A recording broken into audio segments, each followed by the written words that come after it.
Boa noite, meus irmãos, a graça e a paz, amém? Amém. Que bom, estamos aqui, né?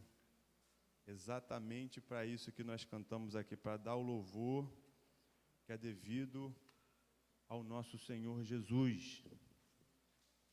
Amém? Continuamos, né, estamos nesse início aí dessa empreitada no Evangelho de João. E o texto que nos está proposto nessa noite, Evangelho de João, capítulo 1, versículo do 19 ao 34.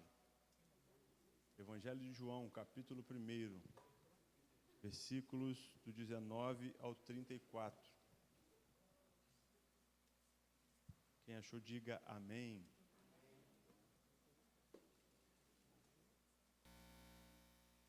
Podemos ler, então? Vamos lá. Diz assim a Sagrada Escritura: Este foi o testemunho de João, quando de Jerusalém os judeus enviaram-lhe sacerdotes e levitas para lhe perguntar: Quem és tu?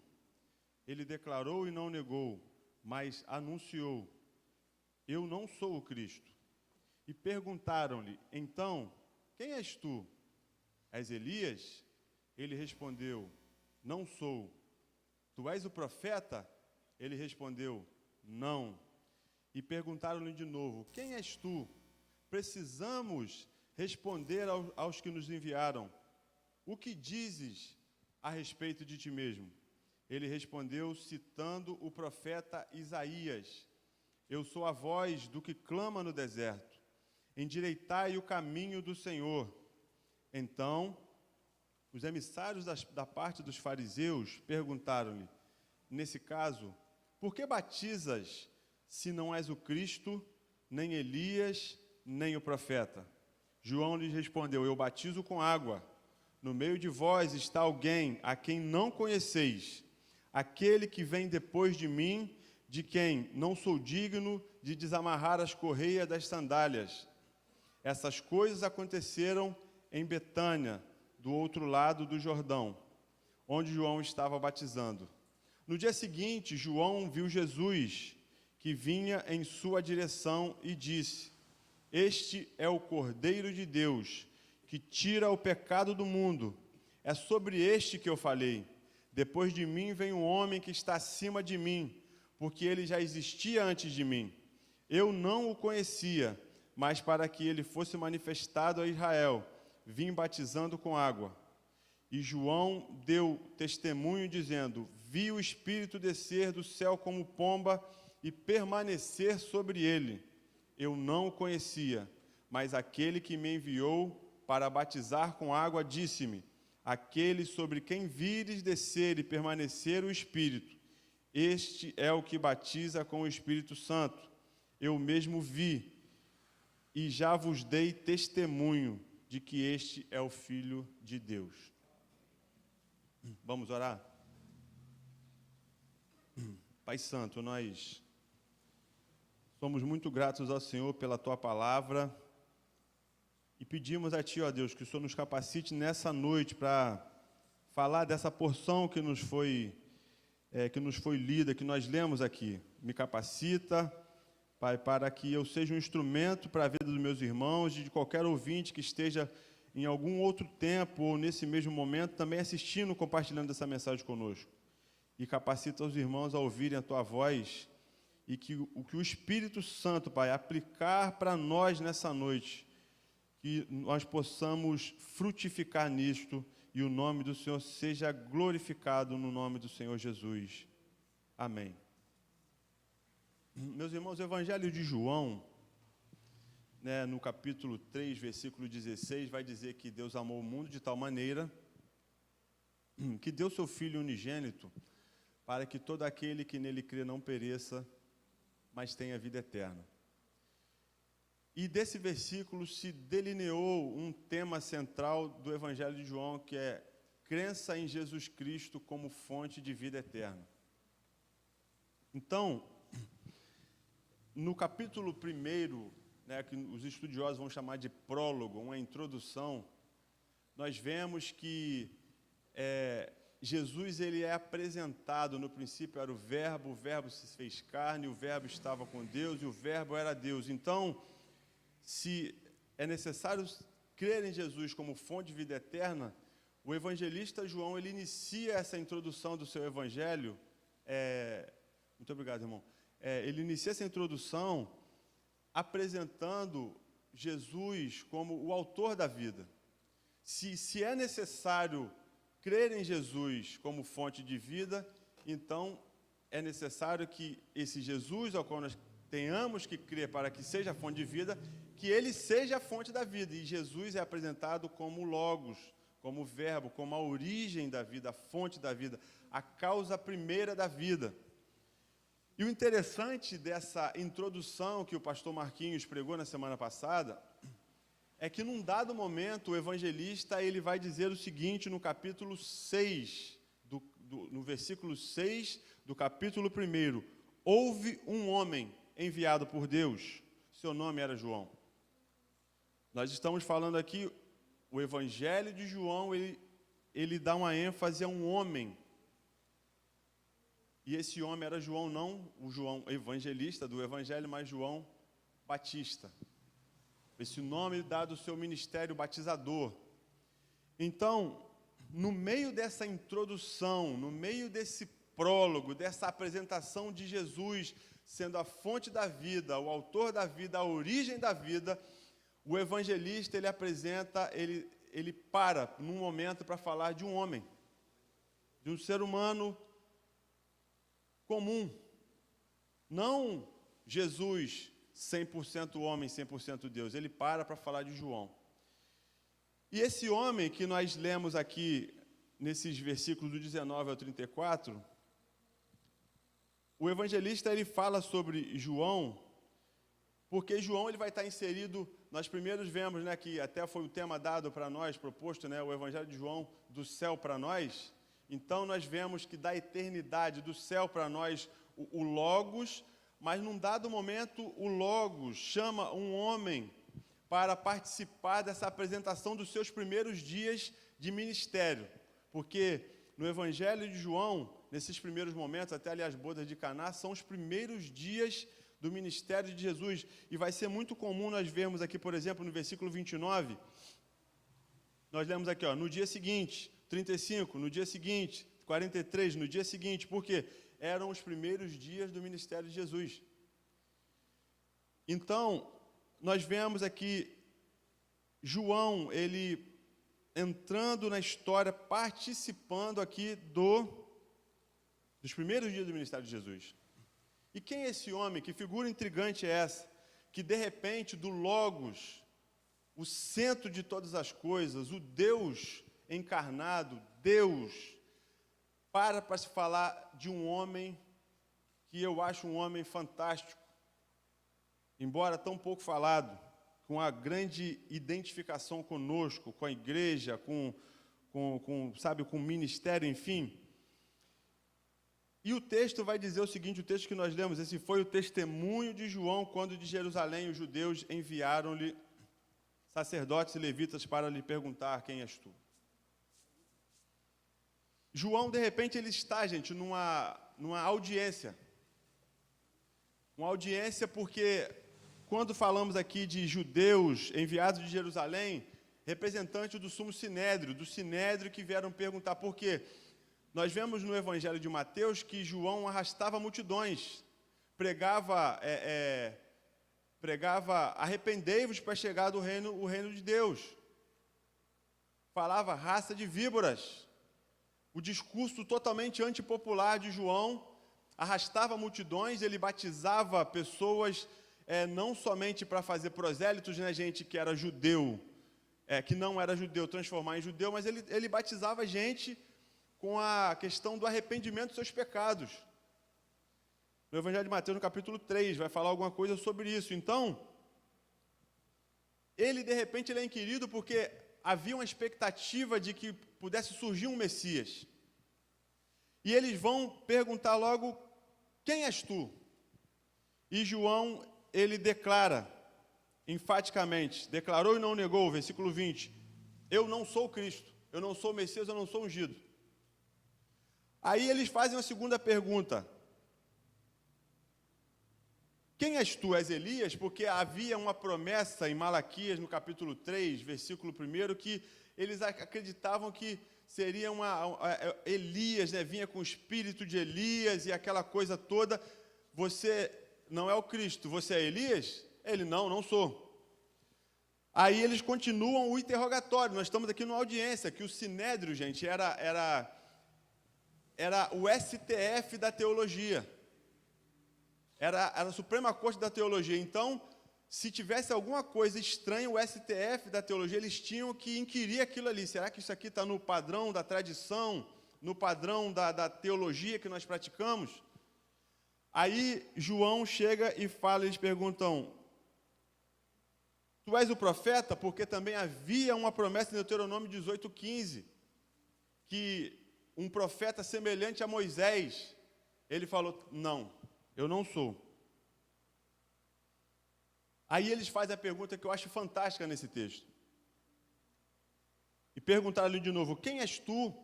Precisamos responder aos que nos enviaram. O que dizes a respeito de ti mesmo? E ele respondeu, citando o profeta Isaías, eu sou a voz do que clama no deserto, endireitai o caminho do Senhor. Em Isaías, versículo 40, vai dizer, endireite o caminho do Senhor, todo vale será aplanado, todo outeiro, sabe, todo caminho tem que ser endireitado, porque era uma característica de um arauto, de alguém que anunciava a vinda de alguém importante, um precursor que vinha anunciando, está chegando alguém aí muito importante. Então o caminho tem que ser preparado. E no Evangelho de Mateus, o discurso de João, quando fala arrependei-vos porque é chegado o reino de Deus, o caminho que precisava ser preparado não era um caminho, uma estrada, uma pavimentação, sabe, um caminho do deserto ali. A questão não era essa, era o caminho do povo, o coração do povo pecaminoso. Então, tanto dado o chamado ao arrependimento, arrependei-vos, porque a partir do momento que vocês se arrependerem, o caminho vai estar sendo preparado para a chegada do reino de Deus. Ao que aqui eu quero me parar um pouquinho para a gente pensar nesse primeiro aspecto. João Batista, o primeiro ponto aqui para nós refletirmos é a auto-identificação de João Batista como precursor, aponta para Jesus como Messias. Ou seja, a identidade de João Batista, o fato de João Batista saber quem ele era. Quem é você? Não, eu não sou o Cristo. Ah, você é Elias? Não sou. Você é o profeta? Não sou. Quem é você? Eu sou somente uma voz que anuncia que um caminho deve ser preparado e que está chegando aí alguém muito importante. Não importa quem eu seja, não importa o meu nome, não importa a proeminência, as multidões que eu tenho arrastado. A minha função aqui não é essa. Era isso que João Batista estava falando. Eu sou a voz, endireitai o caminho do Senhor.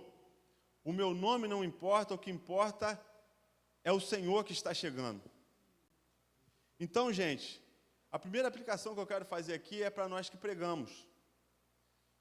O pregador, hoje nós vivemos num mundo de que o sucesso do ministério de um pregador é o número de visualizações, o número de seguidores, mas João Batista mostra que o sucesso do ministério de um pregador é a auto-identificação dele, é a identidade dele, ele saber colocar-se no seu devido lugar, é saber o seu papel, saber a sua missão. E a missão do pregador, assim como era a missão de João Batista, era apontar para o Senhor Jesus Cristo.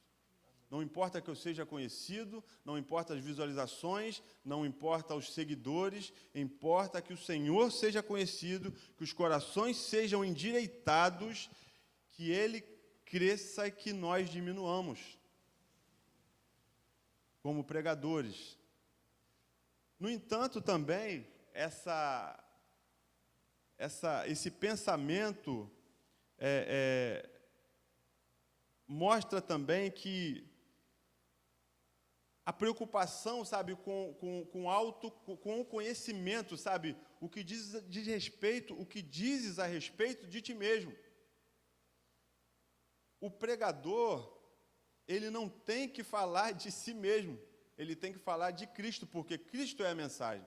Falamos lá em Gálatas, né, que Cristo é o Evangelho, porque a boa notícia que o ser humano precisava é Cristo e continua precisando. Mas no segundo momento aqui, eu sei que a nossa proposta é sempre aqui o Evangelho de João, mas em algum momento a gente vai precisar citar aqui um pouco dos sinóticos por causa da compreensão melhor aqui da pessoa de João Batista, desse ministério importante. No segundo momento, aqui no segundo trecho do texto aqui, para nós, do versículo 24 em diante, e embora, gente, embora também essa veemência, essa coragem, essa autoidentificação de João Batista, não surtiu um efeito assim, né, satisfatório, vamos dizer assim, porque eles continuaram inquirindo. Porque o que ele fala? Eu sou a voz que clama no deserto, endireitem o caminho do Senhor. Aí, os emissários dos fariseus perguntaram para ele, nesse caso, por que batizas, se não és o Cristo, nem Elias, nem o profeta? Aí ele vai dizer, ele não vai responder a pergunta deles, interessante é isso. João lhe respondeu, eu batizo com água, mas no meio de vós está alguém que não conheceis.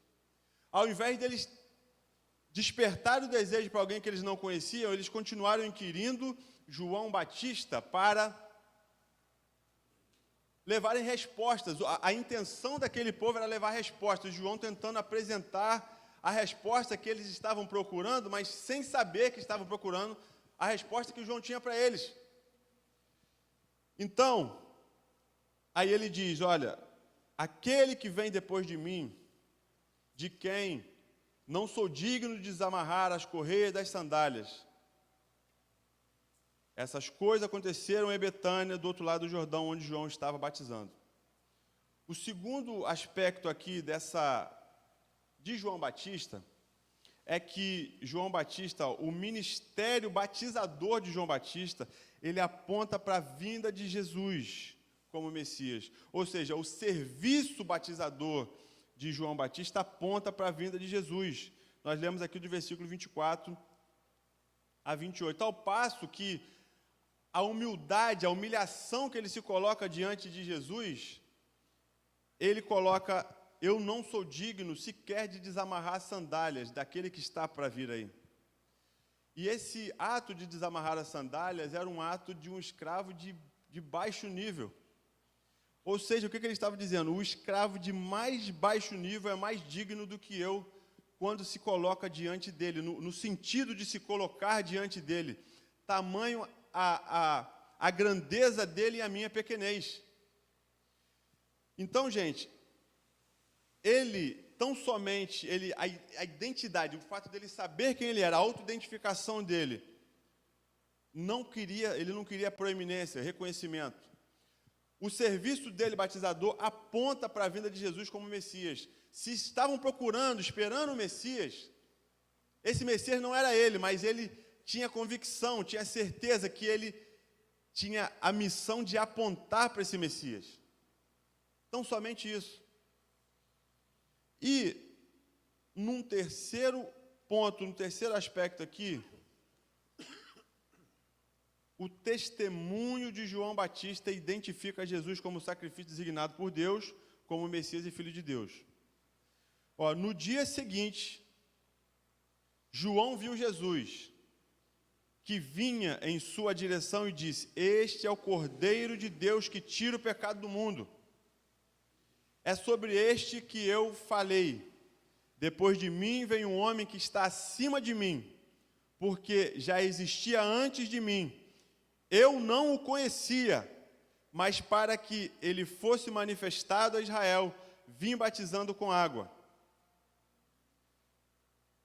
E João deu testemunho, dizendo, vi o Espírito descer do céu como pomba e permanecer sobre ele. Eu não conhecia, preste bem atenção nisso, mas aquele que me enviou para batizar com água disse-me: aquele sobre quem vires descer e permanecer o Espírito, este é o que batiza com o Espírito Santo. Eu mesmo vi e já vos dei testemunho de que este é o Filho de Deus. Ou seja, o testemunho, a experiência de João identifica Jesus, ou seja, ninguém me contou, eu vi, eu experimentei. Aquele que me chamou para batizar, me mostrou, me direcionou que aquele a quem eu visse descer o Espírito e permanecer, este era o que batiza com o Espírito Santo. E ele é o Filho de Deus. Gente, então uma coisa é ter a expectativa do Messias saciada. Agora outra coisa é ter a experiência com o Filho de Deus. Então, gente, nesses 3 aspectos aqui eu quero fazer um paralelo aqui de João e seu ministério conosco. Primeiro aspecto que nós vimos, a identificação de João, identidade, saber quem nós somos. Segundo aspecto, o serviço, o ministério batizador apontando para Jesus como o Messias. E o terceiro aspecto, o testemunho, a experiência. Ninguém me contou, eu vi. Eu quero fazer um paralelo do ministério de João à semelhança do ministério da igreja. Meus irmãos, da mesma forma que João, ele não tinha um fim em si mesmo, porque João não tinha um fim em si mesmo. João, ele queria tão somente apontar para o Messias. Quem é você? É o Messias?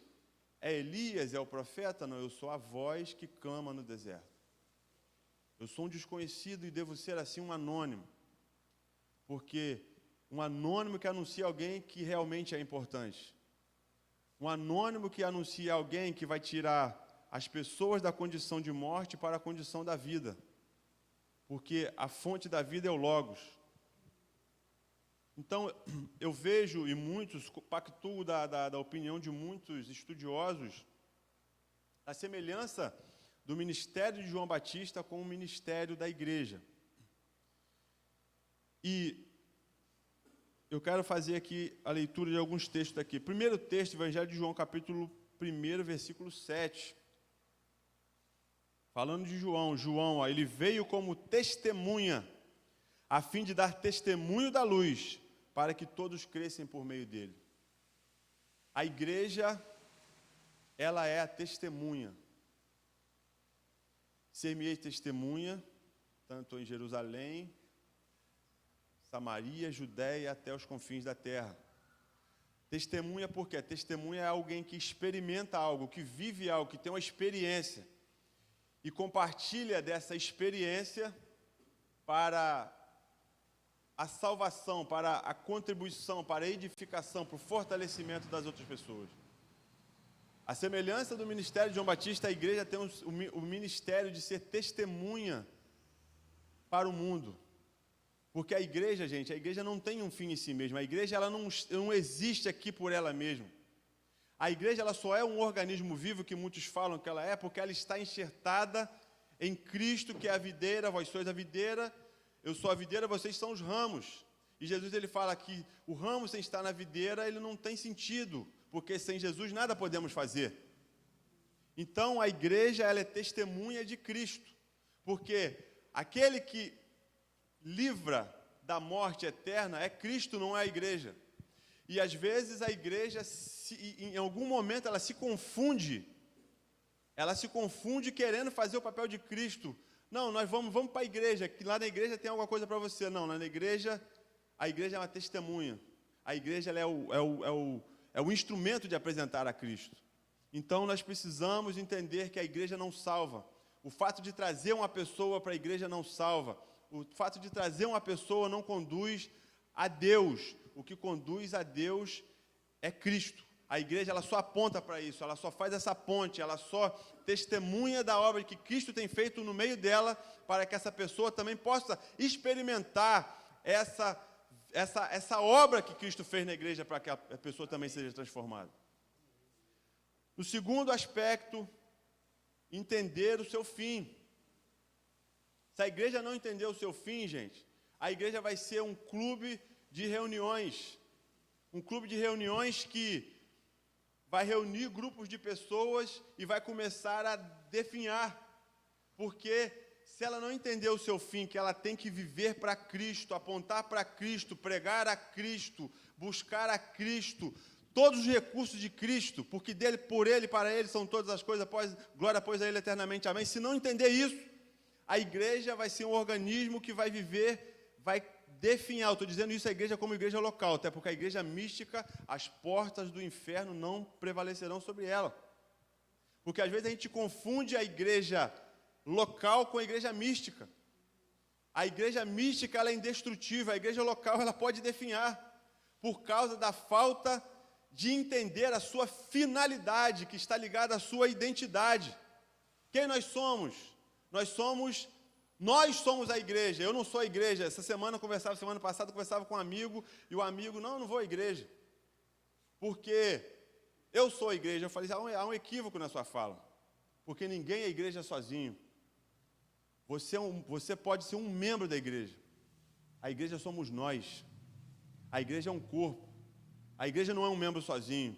E infelizmente, eu tive que confrontá-lo no seu ambiente, porque ele está enganado. Talvez sinceramente, talvez não. Mas a igreja precisa entender o seu fim. A igreja, gente, também precisa buscar somente a glória de Cristo. João Batista, ele chega e fala, não, está vindo um do qual eu não sou digno de sequer desamarrar as sandálias dos seus pés. Eu sou tão pequeno que eu não mereço o mínimo reconhecimento diante dele. Eu sou somente uma voz, eu somente aponto, eu somente anuncio, preparo o caminho porque ele está chegando. A igreja não pode perder isso de vista, gente. Nós como igreja, porque se nós perdermos isso de vista, nós estamos tendo a nossa identidade comprometida.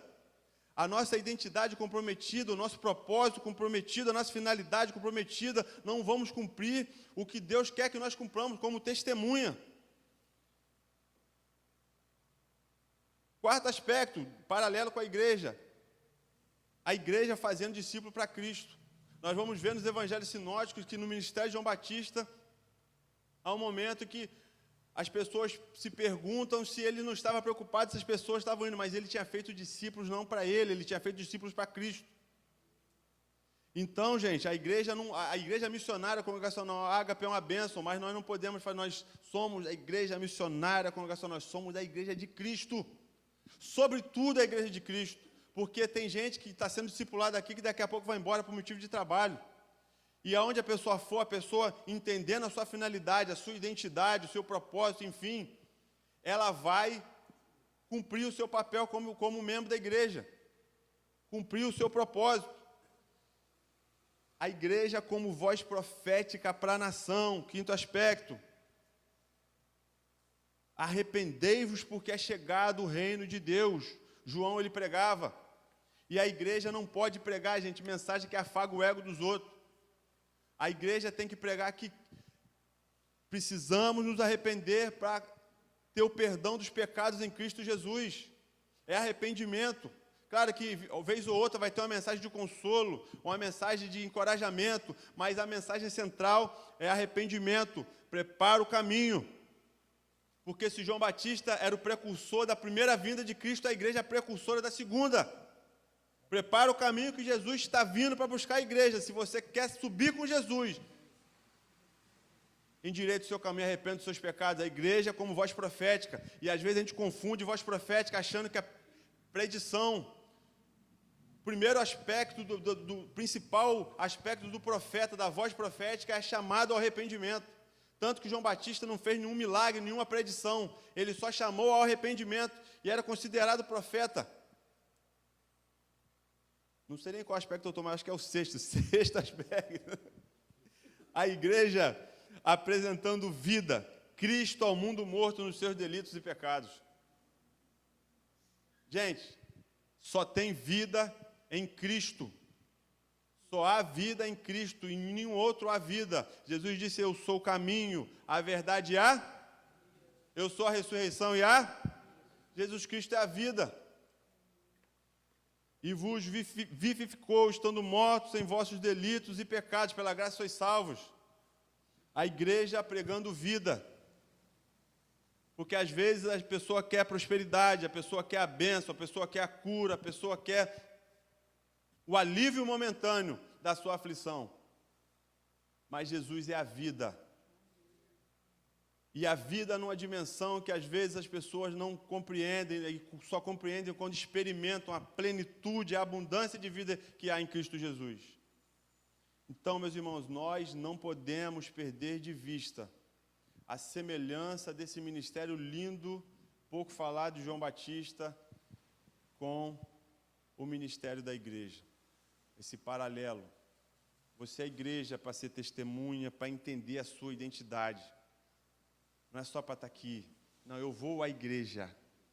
Eu vou para o culto, vou assistir o culto, eu vou cultuar, porque lá no culto vai estar Cristo se manifestando no meio da comunhão, da reunião comunitária. Existem algumas coisas mal compreendidas no nosso meio. Por último, que eu quero falar aqui, a igreja não se contaminando com o mundo. Mateus, o Evangelho de Mateus, capítulo 3, vai falar que João Batista ele se alimentava de gafanhoto e mel silvestre. E tinha um sentido ali de era uma dieta de gente pobre e tinha um sentido de não se contaminar com coisas impuras. Por isso que João Batista obedecia essa dieta. E a igreja precisa obedecer a dieta de não se contaminar com o mundo. Então, olhemos, gente, para esse ministério de João Batista. Discreto, né? Talvez houve um homem, mas que tem uma identificação com a igreja, que tem uma identificação com a nossa vida, que nós precisamos nos apropriar disso para cumprir o nosso papel como igreja do Senhor Jesus. Vamos nos colocar de pé, por gentileza. Eu espero ter me feito entender, né? Vamos orar a Deus.